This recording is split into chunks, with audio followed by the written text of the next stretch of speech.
Oh, look at this outfit. Crash's outfit. It's so good. The master of subtlety. That's right. Look at it. He's a charmer.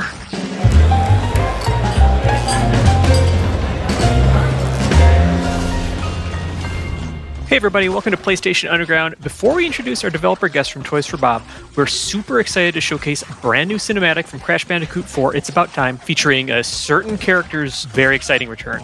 So we'll stay quiet while playing that for you now.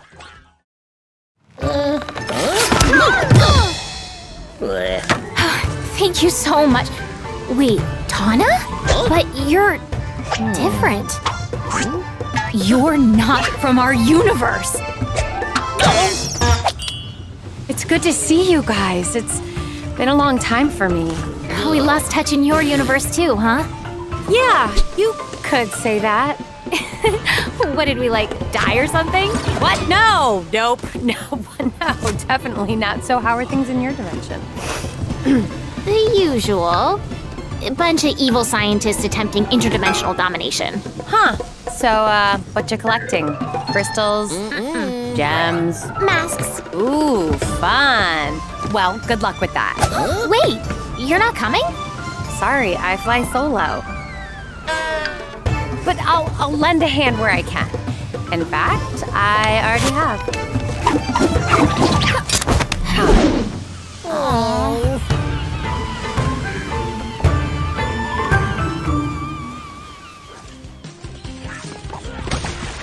Welcome everybody to another episode of PlayStation Underground. You got Tim and Kristen here. Hey. And we are so excited to be joined by Lou Studdert, producer on Crash 4, It's About Time, and Mandy Benenov, writer on the game. Thanks so much for joining us for a look at Crash Bandicoot 4. Yeah, glad to be back. Great to be here.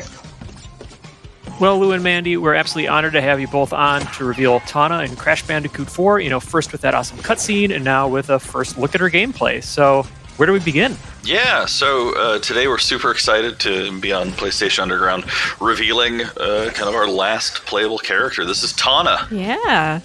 Awesome. She's got a new style. It's exciting to see her in this version. Yeah, no, she's, it was really exciting for us to kind of re-envision her role in the game. And so this is actually, as you saw in the cinematic at the start here, this is Tana from another dimension. And so this is kind of our version of a unique, kind of playable version of Tana. Alt Tana. Yeah. Yeah, this is great. And she's got it definitely, one thing that's been really cool seeing all the different playable characters for Crash 4 is, Crash and Coco have a very traditional play style for, Crash Bandicoot, but then you have, Cortex who kind of uses his blaster to change enemies, and then recently revealed Dingo Dial and his vacuum cannon. So what sets Tana apart, gameplay-wise that we're seeing here? Yeah, so Tana's kind of all about being like an action hero. Yeah, she looks like it. And so for her, she's actually got a couple of really unique maneuvers that kind of change her gameplay when compared to Crash and Coco or the other playable characters.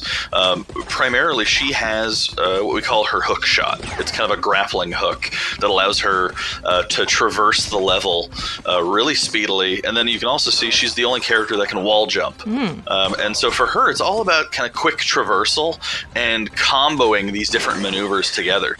Oh, there's that hook. Cool. Yeah, going from a rope swing to a hook shot to a rail grind to a wall jump. She's all about being fast, nimble in ways that the other characters aren't. Nice. I love her design too, just the leg warmers and the hair. It's very 80s action hero. Yeah, I love it. Yeah, that's actually something that our art team was really focused on, was kind of making her seem like she's been on adventures and she's kind of found, her own personal style and way forward in the world. Yeah. Nice. And so we're seeing color splash out of her here. What's going on there? Yeah, so this is actually a look at one of our newly revealed modes called Inverted Mode. And so it's our kind of souped up take on a mirror mode. And so what we've got is kind of an inverted level layout, but then also each of the dimensions has their own new and unique kind of art style and experience. And so this one that we're showing off today that Tana's playing through is one where the world is black and white, but all of the actions that you do paint to the environment. Okay, very cool. Man, gotta watch out for those sharks. Yeah, it looks like, no matter what character you're playing in Crash 4, that familiar but, challenging but fair difficulty is there. I wanted to ask a question, Mandy, for you, what it was like revisiting a character like Tana, who's familiar, but this is a different take, and, she's been kind of out of the picture for a little while. What was it like bringing her back in this new way? It was really cool. I mean, the nice thing about doing an alternate universe character is it's kind of a blank canvas. So obviously I had the art to go on as to what she looked like, but it was really fun trying to figure out who she was and what her place in the story was. Sorry, I love this recycle bin. Yeah. If you got to go, as long as you can be useful and repurposed in your, afterlife, that's good. Yeah, in the future, they can even reuse Bandicoot corpses. That's good. You got to get resourceful. That's awesome.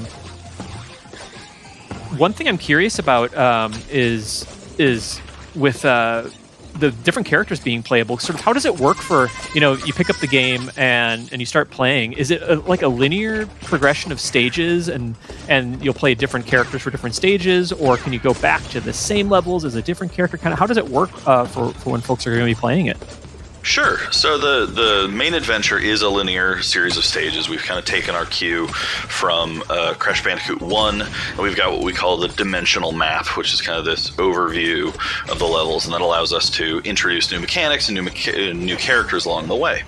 Now, the 3 additional playable characters, Tana, Cortex, and Dingodile, will be introduced with their own main level story to get you up to speed on how they play, what their movesets are, so we can kind of train you in how to play them and introduce their storylines.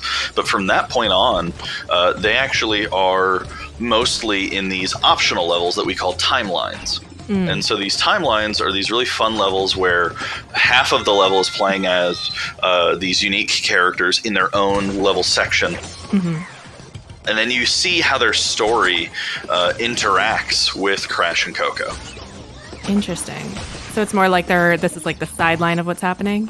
Yes, exactly. And so it was kind of fun is, when we were working on this and, when Mandy was doing the writing and figuring out how we wanted to do this, we kind of joked, of each of these different characters have their own way of interacting, where Cortex being, a villain is doing stuff to hinder Crash and Coco. Dingodile is just kind of an accidental tourist in all of this, and so he's mostly just kind of causing havoc unknowingly. But then Tana is all about almost being kind of like a guardian angel on the sidelines. Aw, she's looking out for him. That's awesome. And I like that it's kind of this interesting contrast to Cortex, who's kind of causing destruction that might hinder the progress of, Crash and Coco in their stages.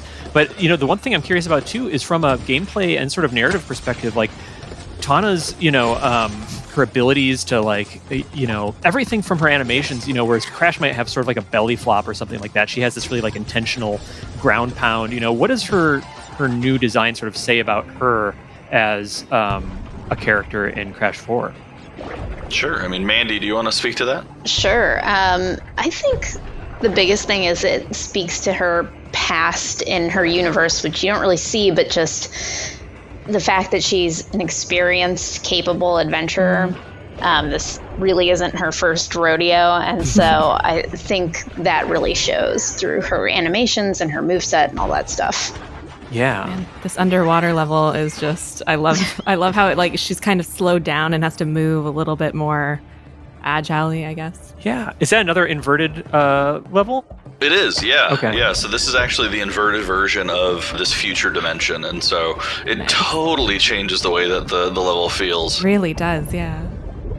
I love that because it really just adds to the replayability of, like, you think you already know how this level runs, and then going through it again with this different style, it just adds that extra layer. Yeah. Yeah, it's really fun because what we found is playing the Crash games, you build a muscle memory, and so you end up, like, you actually see, especially now that we have this death counter, you see your, skill grow just by kind of replaying it and knowing the challenges. And so we wanted to create a mode that completely messed with that. Yeah. And completely completely made your muscle memory betray you, and you actually had to learn and relearn the levels over again to make it feel really fresh. I love that. No, that's really cool, and I'm also just a huge fan of seeing. I love wall jumps in game, and growing up with like side-scrolling platformers from like the 8 and 16-bit era, like just wall jumping it can be so liberating and requires such precision and skill. So it's fun to see that in a Crash game. Also, it's fun to see enemies stacked on top of each other to try to take you out with flailing cutlasses. So yeah, what are we looking at now in terms of gameplay here? Yeah, so we wanted to show off a little bit more Crash and Coco, of course, just kind of, to make sure to know that they're in the game as well. I'm loving her pirate costume. Yeah, that's actually the other thing that we recently unveiled is that you can actually find gems in levels and kind of earn gems, and these gems are used level by level to unlock additional skins for the game. Nice. And so this is something that's, it's not a microtransaction or a purchase, it's purely, a game experience thing, but we wanted to show off some of those skins, especially the ones that are fun because they're themed to the world that you're in. And so we started the video taking a look at Tana in kind of a pirate-themed dimension level. And here we've got Coco doing some similar exploration, but in a different level and wearing her awesome pirate outfit. Nice. Awesome. I loved earlier when she was able to like whip one enemy right into the other. Yeah. So satisfying. Yep. And yeah, in the interest of showing off the variety of Crash 4, I guess it's just worth noting that this is pre-recorded gameplay. We're not doing this live as we're talking, just because we did want to be able to kind of show a bunch of different examples of the gameplay all at once. But I'm loving this world and sort of the pirate theme. And I did get a chance to play a little bit of Crash 4 and try these sort of like rail grinding sequences, and it's a lot of fun. One thing I really liked is that when you're controlling them underneath on the underside of the rail is that you have control over kind of where their body's angled, so you can kind of dodge incoming attacks. Oh, look at this outfit. Crash's outfit. So good. The master of subtlety. That's right. Look at it. He's a charmer. So is this his future get up? That's right, yeah. Okay. Future Crash. This is what we're all going to look like in the future, so get used to it. You heard it here first, folks. Yep. Anything to make me feel alive, this is what I could use. I love this. So this is the same sort of themed stage as we were looking at with Tana underwater, but this is just its sort of default look. Is that right? Mm-hmm. Yes. So yeah. Okay. So this is what we call the snacks dimension, because this is kind of the culinary capital of the universe. This is the Neon City, and there are food trucks throughout. And it's actually what we wanted to do was make a futuristic world that was ultra, happy and positive. We didn't want to make, a super dark, depressing dystopia. And we actually went and, made this super fun, super vibrant, futuristic city. And we actually have signage of different cultures and different languages represented, because this is just the hangout of the universe. That's great, and we're also seeing some of the quantum mass gameplay here too. So that will change the different elements of the gameplay, from slowing time to phasing things in and out of reality and what have you. So one thing just worth calling out there.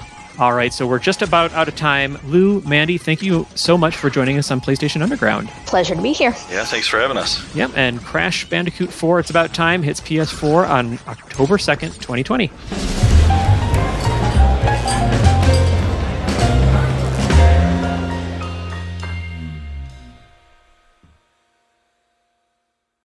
PlayStation